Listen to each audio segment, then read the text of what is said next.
اجا واحد للإمام الحسين سلام الله عليه، اجا من البادية اعرابي، طب للمسجد، قال لهم اريد الحسين.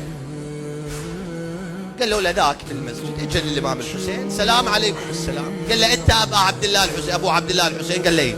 قال له انت ابن بنت رسول الله؟ قال له ايه.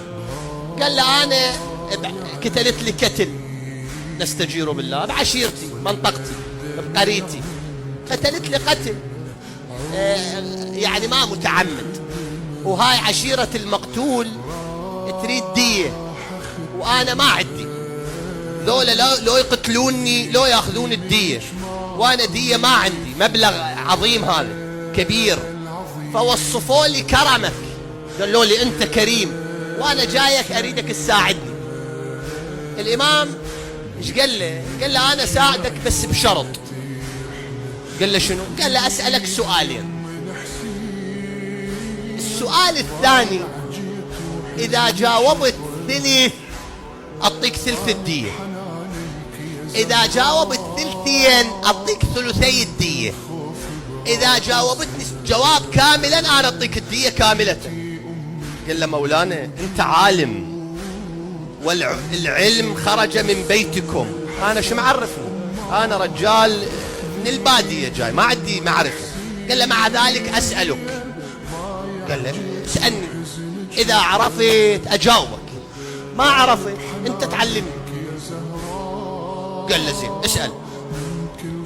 قال له ما هو خير الاعمال؟ الامام الحسين يسأل الرجل شنو افضل عمل؟ فقال الرجل الثقة بالله، احسن شيء يثق الانسان بالله، لا يقول باكر مو تخرب، من اكبر تخرب، من اتخرج ما اتعين، هاي الزوجة ما يطوها، يثق بالله، يعني رضيت بما قسم الله لي وفوضت امري الى خالقي، لقد احسن الله فيما مضى كذلك يحسن فيما بقي. ان الراحل زينات قبل الجايات مو زينات، الجايات احسن. قال صدقت. قال له اسأل السؤال الثاني، هو هذا الاساس، كأنما ذاك يعني الشفوي وهذا الاصلي. قال له سل.